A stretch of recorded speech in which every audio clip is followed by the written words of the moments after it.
तो देखो बेटा, आज हम लोग पढ़ने वाले हैं मेटाफिजिकल पोएट्री। यहाँ में मैंने गलती से पोएट लिख दिया है, तो आपको पोएट्री का लेना है। ये डेवलप हुई थी 17 सेंचुरी में, मतलब कि 1600 से 1680। ठीक है। तो जो ये टर्म है मेटाफिजिकल पोएट्री या पोएट्स, ये फर्स्ट मतलब दिया था सैमुअल जॉनसन ने। ठीक है। सैमुअल जॉनसन ने अपने famous work lifes of the most eminent English poets में जब अब्राहम कोले के बारे में बात कर रहे थे वो, तब उन्होंने ये टर्म दिया था। Based on similar characters these writers showed these poets showed. ठीक है। इन्होंने सेम कुछ फीचर्स की बात की, सेम तरीके से पोइम लिखी थी जो कि विट का यूज़ करके थी, सेम थीम्स में लिखी थी जैसे कि love, faith, beauty, God, existence वगैरह में। ठीक है। और ये बड़े इंटेलेक्चुअल पोइट्स बनते थे, इसलिए John Donne, George Herbert, John Donne, Abraham कोले, रिचर्ड क्रेशो, एंड्रयू मार्वल और हेनरी वॉगर को इन्होंने बोला मेटाफिजिकल पोइट्स। आपको 2-3 नाम याद कर लेने हैं, दैट्स इट। ठीक है। जॉन डन, जॉर्ज हर्बर्ट और अब्राहम कोले। ठीक है। फिर आप देखेंगे कि सैमुअल जॉनसन जो थे वो बहुत प्रेज नहीं करते थे इनको, वो इनके क्रिटिसिज्म करते थे, है ना। क्रिटिसिज्म किस बेस में करते थे कि दे यूज टू बी मतलब उनको लगता था ये बड़े प्रिटेंडियस टाइप के लोग हैं, बड़ा प्रिटेंड करते हैं, और दे साउंडेड टू अननेचुरल या फिर टू इंटेलेक्चुअल, कि आप भैया बहुत इंटेलेक्चुअल साउंड करते हैं, आप बहुत ही ज़्यादा क्या साउंड करते हैं, अननेचुरल से साउंड करते हैं अपनी पोइट्री के दौरान। तो ये एक उनका क्रिटिक थी। ठीक है। लेकिन फिर 18th सेंचुरी में आपको कहना चाहिए। ठीक है। लेकिन फिर 20th सेंचुरी में रिवाइवल हुआ विद टी.एस. एलियट। इन्होंने अप्रिशिएट किया इनकी पोएम्स को। ठीक है। अब फिर हम देखेंगे कि मेटाफिजिकल होता क्या है। देखो, मेटाफिजिकल अगर हम वर्ड को देखें तो मेटा मतलब होता है समथिंग बियॉन्ड, और फिजिकल होता है फिजिकल वर्ल्ड।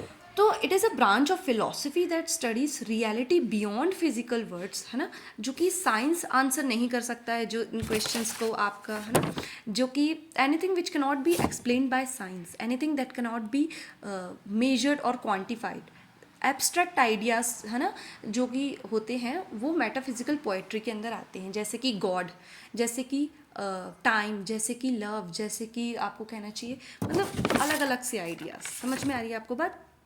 फिर अगर हम देखें तो इस मूवमेंट को इनिशिएट करने वाले जॉन डन माने जाते हैं, और इनकी 3 पोएम्स की हम बात करेंगे जिसमें आपको इनफ मिल जाएगा मटेरियल लिखने का भी, राइट। फिर हम देखते हैं अब कि फीचर्स देख लेते हैं हम। ठीक है। तो फीचर्स में मेनली बात आएगी कंसीट्स की।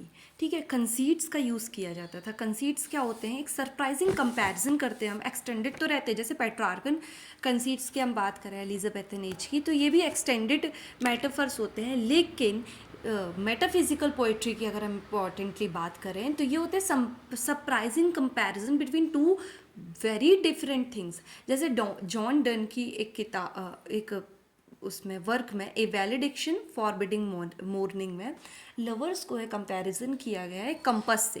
तो ये इंटेलेक्चुअल साउंड कर रहा है, लेकिन देखो कंसीट, देखो क्या कंपैरिजन कर रहे हैं ये, है ना, जिसमें ये बता रहे हैं कि एक लेग स्टे होता है fixed like a wife, and एक लेग जो है रोम करता है ना, मूव करता है लाइक अ हस्बैंड, लेकिन दोनों ही बहुत एक दूसरे से पास है। तो आप ये ऐसा एक्सप्लेन कर सकते हैं। तो एक इंटेलेक्चुअल कंपैरिजन है, लेकिन बहुत ही ज़्यादा डिफरेंट चीज़ों का है, तो इसे हम कहते हैं कंसीट।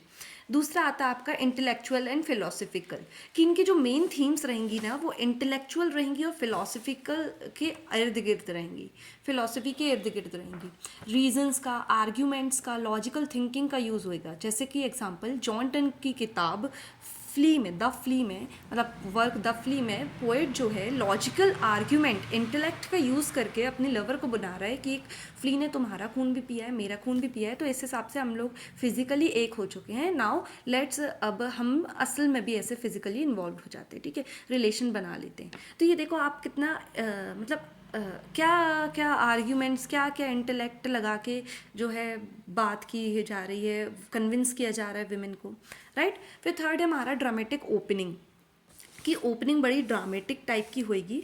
फोर्थ है हमारा conversational style. Unlike Elizabethan poetry जो कि एक फ़्लो में एक म्यूज़िकलिटी के साथ रहती हैं, इसमें ऐसा नहीं होगा, इसमें कन्वर्सेशनल स्टाइल होगी। ऐसा लगेगा आपको कि जो स्पीकर है वो किसी से बात कर रहा है, किसी से डिबेट कर रहा है, ठीक है।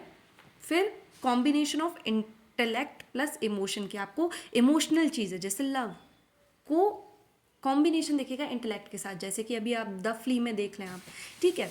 फिर अगर हम देखें फिलोसफिकल टोन रहेगी, हमने समझ लिया, आर्ग्यूमेंटेटिव स्टाइल होगी, ये समझ लिया, विट का यूज़ होएगा, ठीक है। साइंस इमेजरी, अब देखो वहाँ पे हमने देखा था पेस्टोरल इमेजरी है, यहाँ पे हम साइंस इमेजरी की बात करेंगे।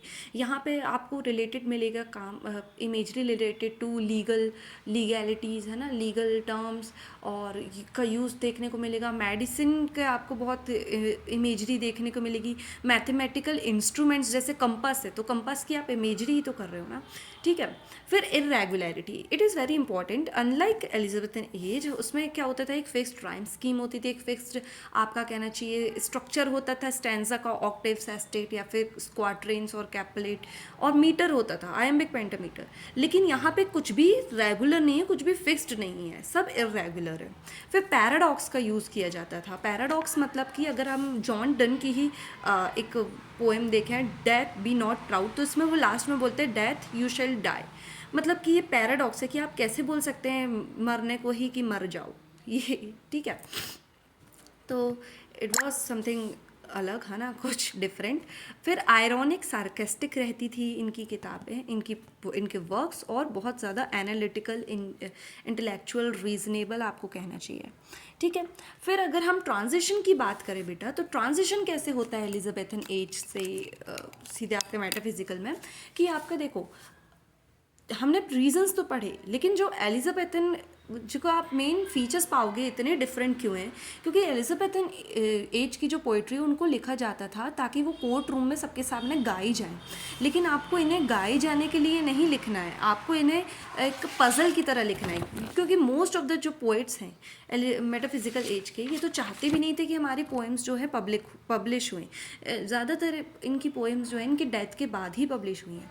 लेकिन आप देखोगे कि तो इन लोग ना एक मिस्ट्री, एक पजल की तरह आपके दिखेंगी पोएम्स, ठीक है।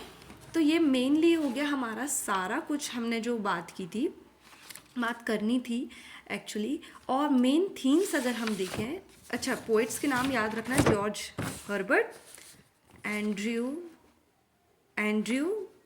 अधिक मैं नाम भूल गई, एंड्रयू मार्वल, और आपके इब्राहिम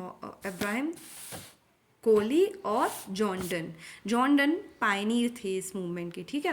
और थीम्स अगर आप देखो, लव लेकिन रोमांटिक वाला लव नहीं, physical versus spiritual love, religion, relationship with God, क्यों, क्योंकि रिलीजियस बहुत ज़्यादा दंगे चल रहे थे, फेथ की बात है, life, death, human soul, being immortal, time, eternity. तो आप देखो कि unlike the themes of Elizabethan age जो कि रिवॉल्व करती थी आपके नेचर से, ब्यूटी से, लव से, रोमांटिक काइंड ऑफ लव से, जहाँ के आपके जो बिलव्ड को कंपेयर किया जाता था सूरज से, चंदा से, ऐसे वैसे, यहाँ पे वो थीम्स बदल गई हैं। यहाँ पे थीम्स बहुत ज़्यादा इंटेलेक्चुअल हो गई हैं, बहुत ज़्यादा मेटाफिजिकल नेचर की हो गई हैं, कि लाइफ, डेथ, इमॉर्टैलिटी, है ना, फेथ, रिलीजन, इन सब की बातें चल रही है यहाँ पे, ठीक है, एटर्निटी, इन्फाइनिटी, इन सब की।